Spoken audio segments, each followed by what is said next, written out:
Hi everyone, Jason here at spiritualbabies.net, joined again by Rod Bryant from native.net. Don't forget to head over to his channel. Whenever I start talking, there's always a bus goes past. I don't know if you can hear that. I know it comes out on the recording, but it's crazy. So head over to native.net online or check out his channel on YouTube. It's got some really awesome stuff. We are continuing this 50 Shades of Grey theme because I really enjoyed the last Absolutely. 5 shows. And I figure that there's more to explore. And today I think we're going to talk about Shabbat, the Sabbath, whichever way you want to say it.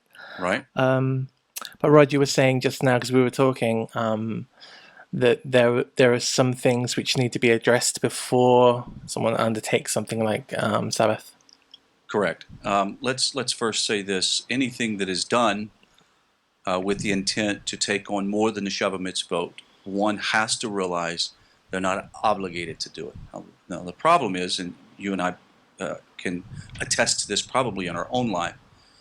At some point in this journey, when you first come to Torah, Judaism, you can be overwhelmed by the enormity of obligations, and then you're told, well, you can't do any of them. You should only do the Sheva mitzvot, or the 7 mitzvahs. I would first say that master the 7. Master, when I say the 7 mitzvahs, we also understand there are roots of every one of those mitzvahs found in the 613. And so master those things. For example, when it says to establish courts of justice. Well, it's you can't establish a court of justice, but you can be a just person. And so go through the Torah and begin to study the 613 that talks about justice in the world, how to treat another person, how to treat an animal, for example. I mean, there's a lot of things to learn. So before you get overwhelmed with quote Torah Judaism and begin to practice observances of Orthodox Judaism, first master the 7, and then if you want to do others, you can. I think the first question that comes along is, can I do Sabbath? Can I do the Shabbos? And I have this thing about these 7, the dirty word, the Noahide word, laws, and it's kind of the N word.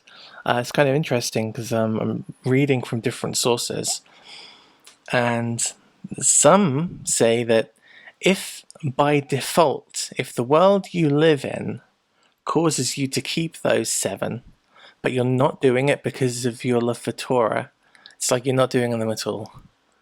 Right. Because the whole point of this journey is that you are taking on a lifestyle that is an expression of faith because of your belief and love for the text and the instruction that's been given. And our place as people who, personally, my place as a person that's not Jewish, I'm still bound by the same larger picture when it comes to all of the rules, but they don't all apply to how I live my life because I'm, just the same as, I live in a world where people have licenses to drive bulldozers. That's within my law structure. I just don't drive a bulldozer. That's not my place. So while I do, that they seem like a really minimum amount, most people I think who are listening to this have already engaged on a walk where they've accepted that this is the least that they should be doing. And then when I look at the journey of mankind up to Sinai, there are things in there, although not commandments. And you said, for example, how to deal with animals. Now we know, even though there's no commandment not to go around kicking animals, right, that mankind was given a government over animals, right? A governorship over animals, and so we can glean from that you should try and be kind to animals. Right. There's a stewardship. Right. Yeah. And then so there are lots of things other than these 7 headliners that you can glean from the text that mankind, I feel, has an obligation to do, to be a good person. Because it's an interesting thing, right? You can be just, but it doesn't actually say you need to be progressively good. I mean, you can get some really bad judges. Oh, absolutely, That absolutely. Let's add something to this because you're really making a very good point, and that is this really demonstrates God's true loving kindness to all mankind, and that He doesn't put obligations on people that that they cannot achieve or do. And many times when I was in Christianity, I would always ask myself this question: well, how would somebody, quote unquote, be saved that lived in, I don't know, South America 1400 years ago with a bone through their nose? I mean, how in the world are they going to be saved? And so we'd all just throw that off. Most of the time, it wouldn't even be answered properly. But one would say, oh, well, everybody, no one will be with an excuse, is a quote from Paul. And we would have this psychological pressure. It was like, how is God going to deal with all this? Well, now that I'm in toward Judaism, I realize, I know how Hashem deals with this because He gives this flexibility to all mankind. Here's the minimum standard. You do this, you're going to be all right. You're going to be all right. But He gives the Jew a higher requirement, a higher set of rules and observances because they're intended to help guide the nations as priests. And for us to say all of a sudden, just like a Jew cannot go, I want to be a Cohen. I want to be the High Cohen Gadol. He just can't do it, right? You have to know your place. And in that same place, same frame of mind, a man cannot say, I want to be a mother. It's not going to happen. So why we are saying that we need to stay within a framework. You as I, people of the nations that come to Torah Judaism, are not forbidden, regardless of what some people say, you're not forbidden to do observances that are orthodox in their style. But you shouldn't be doing them, first of all, haphazardly. If you're going to do it, you need to do it according to proper standards. You want to do it right. For example, if you're going to wear tzitzit, you're going to wear them properly and display them properly. But at the same time, you're not going to wear tzitzit and go in and get a rib sandwich. Even though you can go eat pork, it would be a disgrace to Torah Judaism and to Orthodox Judaism to do something like that. So it's about a balance of knowing what is the proper etiquette to do these things. And if you want to do them. But don't do them out of a sense of obligation and don't do them haphazardly. Two very important rules. I'm coming from this kind of halfway through, right? So I already took on a certain amount of options to do with my diet and keeping the feast, not working on those days. Definitely not working from the period of sunset on a Friday to sunset on a Saturday. Nothing that involves transactions of money on that during those times. Right. But that was because of the stance I had before, and I'm kind of now retrofitting. Now, when you say your stunts you had before, what do you mean by that? Well, I did that when I was still in the Messianic movement, right? Right. So but were you under the perception that you were obligated, or all people were obligated to do that at that time? Is that why? Yeah, right. Because that's totally what they tell you. Right. You're grafted into Israel, and therefore, ding, this accounts to you. Right. And it's not because you want to. I mean, by that time, A, you've confessed that you believe God. B, you've been told that you're Israel. And C, you've read this Torah, right? So if you ignore any of this stuff, as it's counted as sin. You don't. Right. There's no way around it, right? You don't. There's no. Right. And I was thinking there what you were saying.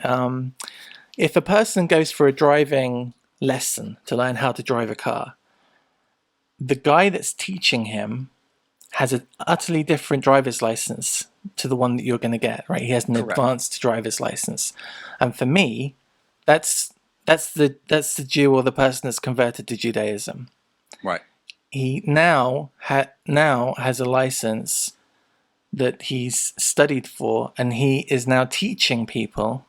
He's also obligated in different areas than a regular driver. Right. And it's going to be judged more severely when he fails on those areas. So we as, again, I keep saying we, I don't know who's watching.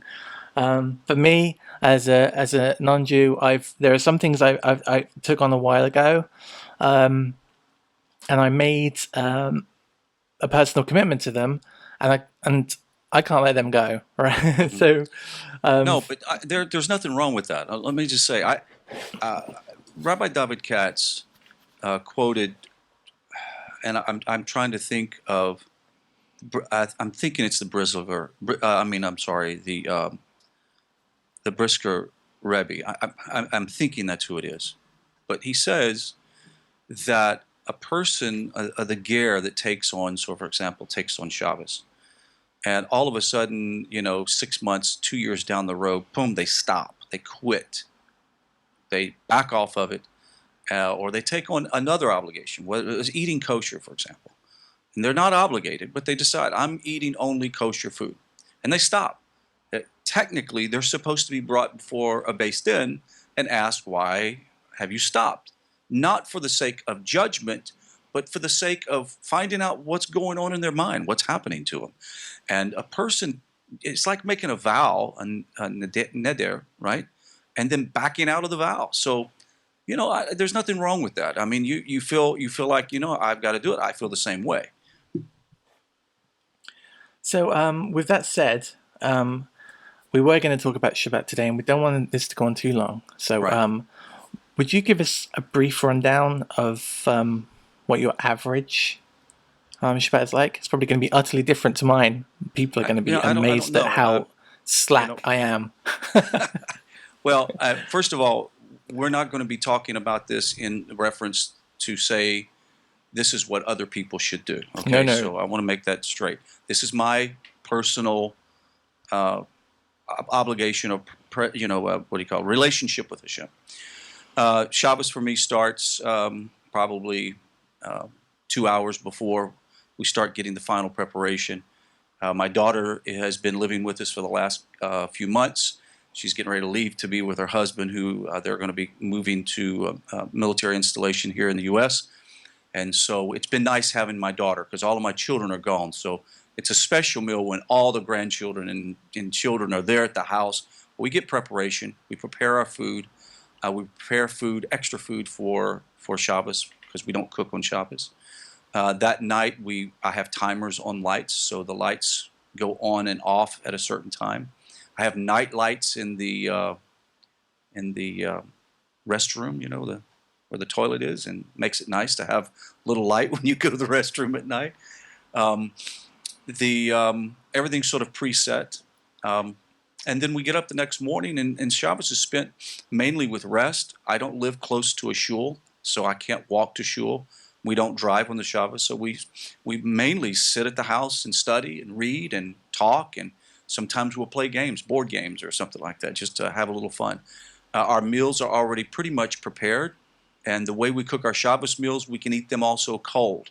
So it makes it nice to be able to just open the refrigerator and make yourself a steak sandwich or something like that. But our Shabbos is observed within the guidelines of Orthodox Judaism, minus a particular obligation. I know that sounds a little bit insane, but that's the instructions that we received from our rabbis. That says, if you're going to do it and you haven't converted, there's some part of the Shabbos that you don't do as an Orthodox Jew would do, merely to demonstrate that you're not obligated, that you're doing it purely out of your love for Hashem. And really, that's what this is about. There is a quote that I cannot remember if it was Rambam or Maimonides. He says that religion is the enemy of Hashem, of God. And I was like, what in the world does that mean? Religion's the enemy of God. We're in Judaism always talking about, well, I'm religious. Are you religious? He's religious. They're religious, right? But what we're talking about is if one is completely possessed and obsessed with the mechanism of Judaism, without the relationship to Hashem, you're really missing the whole thing. Because Hashem makes it very clear, I'm full of your offerings, okay? I'm finished. The smoke, the incense, all that's fine, but I'm finished with that, because what I want is someone who's humble and contrite and trembles at my word. That's what I want. And so if all these things that we're doing, we're worried about turning lights on and off, and we're obsessing about whether I tear my toilet paper or don't tear my toilet paper, you're really missing the whole thing. This is about enjoying Hashem's rest on the Shabbos. Very nice. I was just trying to recall something that I was reminded of. So, when I was a kid, I had one grandparent who religiously had tea at 4 o'clock every afternoon, whether they wanted it or not. And I think the religiousness of religiousness is what is the issue, right? Can you say that fast? Yeah. But man just had a cup of tea, but it's 4 o'clock, time for tea. Boom. He had to have his tea. And that, it didn't matter whether they wanted it or not, or what it tasted like, it just had to happen. So actually mine is probably way different, and I may do things which freak people out a bit. We abide by, I've known people, and we did for a while, we went midnight to midnight. This was down to being told not to trust the rabbis at one point, and a few texts. Some of them, there's one around Lot's daughters, and it's quite interesting. If you try to map out the events of Lot's daughters on paper, it's quite difficult to do that evening to evening, because what's tomorrow morning? There's two time frames there. But we did switch over a while ago, maybe even a year and a half ago. We started keeping what's traditionally accepted with the evening to evening. And we do keep the evening to evening. In the winter, that's a real issue, because winter's here. The sun kind of goes down like at 3 o'clock in the afternoon sometimes. Right. This time of year, 9:30 at the evening. So nice. we get plenty of time. But I still try and get ready in my own way. I give the place a good run around, so it's nice and spritz and clean. We get all the groceries in, so we don't have to leave the house. We don't do much cooking ahead, and I do use the oven on Shabbat. Mm-hmm. But I don't cook massive meals, right? Mm-hmm. If it means me cutting up stuff, I'm not interested. But if I'm throwing some stuff into the saucepan that we've already got made up, I'll do that. We don't have a slow cooker. I'd like one anyway, just to be able to do stuff in a slow cooker, but we don't have one. And I'm not too stressed about using my lights or the oven. I don't know if I'd feel the same way about actually lighting a fire in a grate. I don't know. But we don't have to do that either, because it's hot here all the time. And we spend the day, my wife and I, we spend the day together. And it's the day that we don't let anything interrupt. It has to be a wedding or a funeral. If it's not one of those two things, things that will never be forgiven for not going to, we spend it here, and we'll read and we'll listen to things for MP3 so that we don't get a chance to listen to together during the week, and we might watch a documentary around some biblical subject. Mm-hmm. We're very grateful for the Naked Archaeologist that's on Hulu, which we can get. And weekends the only time we get to really sit down and watch one of them and pause it and check things out. So we've got kind of media heavy, electricity heavy Shabbat, which may shock a few people. There is a certain. You're not forbidden to do that. I mean, that's the whole point. And I don't know. For people who want to put those stringencies on everyone, need to just worry about themselves, and not judge another person for doing that. Now, obviously, if I knew that someone was Jewish and who needed to live up to those standards, I would be encouraging them to be Shomer Shabbos. But I think the problem is that a lot of Noahites and Ger that go to a rabbi and say, "Hey, I observe the Sabbath," in his mind, he's thinking, whoa, you are observing Sabbath like I do? You're forbidden to do that. You can't do that. What they need to say is I have a Noahide Shabbos, right? That's probably the best way to do it. And he would understand what that means, and he understands that you're not forbidden to observe the Shabbos in the sense of honoring God and studying Torah, enjoying your family. Every human being should do that.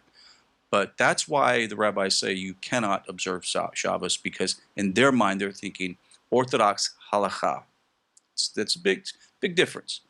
So I'm kind of curious about what the viewers do. So if you're watching this or listening now, which is kind of cool, if you're watching or listening to this and you're not worried about sharing, then write in the comments underneath what you do and don't do, because we're kind of interested to listen to that. I think the big point here is that everyone's on their own journey. We might all be facing the same direction, but the paths are very different. We all started off from a different area, and the things that I don't want to say that are important to us, because I think we all probably share the same important core, but our lifestyles sometimes denote, and our study patterns to get this far, we've kind of been pre-programmed of what we take on board and what we don't take on board, and what we can take on board. And I know that I'm doing different things now than I was a year ago, and I can't even imagine what it'd be like in a year's time. So it's always in flux. But people shouldn't be stressed out about trying or attempting. Just don't take on a personal obligation and make a vow about that until you've checked it out and tried it. You definitely don't want to get into the groove where you feel you have to, because you've sold yourself to that idea. That's just going to end up with everyone being upset. And try it before you buy it. Right. Now that's a very, very good phrase. And let me add this one more caveat to it before we go, is everybody, like you said, is on their own journey. At the same time, this is exciting and fun and new and refreshing. And sometimes we can get a little bit overexcited about something and we jump the gun. And you don't want to flame out. Even for those who convert to Judaism, they're encouraged to move slow. Not try to accomplish everything overnight. Don't try to take on all the 39 prohibitions of Shabbos. Start simple, start slow, and by all means, enjoy your relationship with God and your family.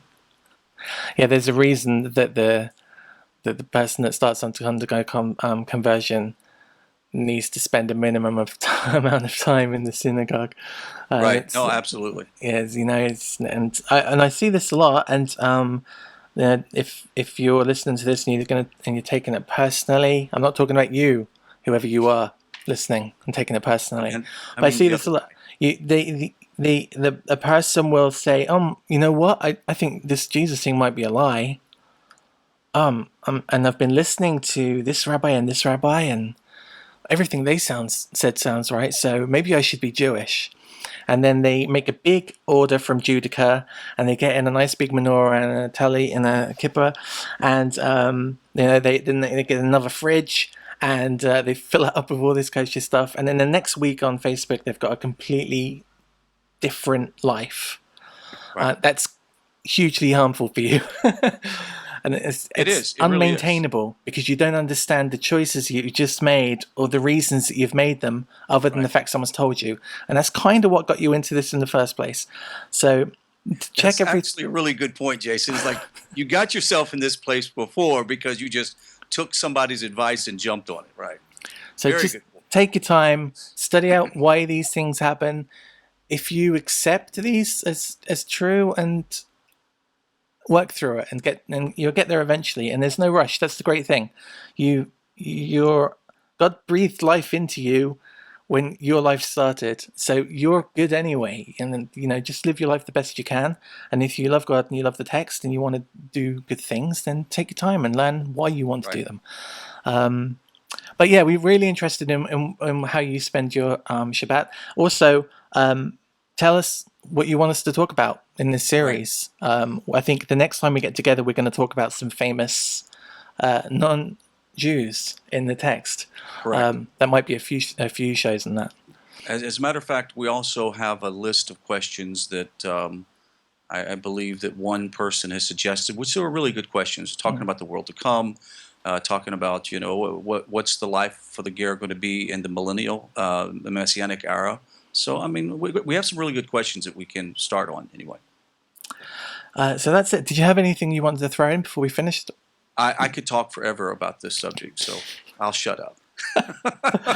All right, everyone. That's me signing off. And thanks, Rod, for taking your time out every week to join Thanks us. for the This is privilege really, of joining you. really great. And we'll see you all again next week. Bye bye.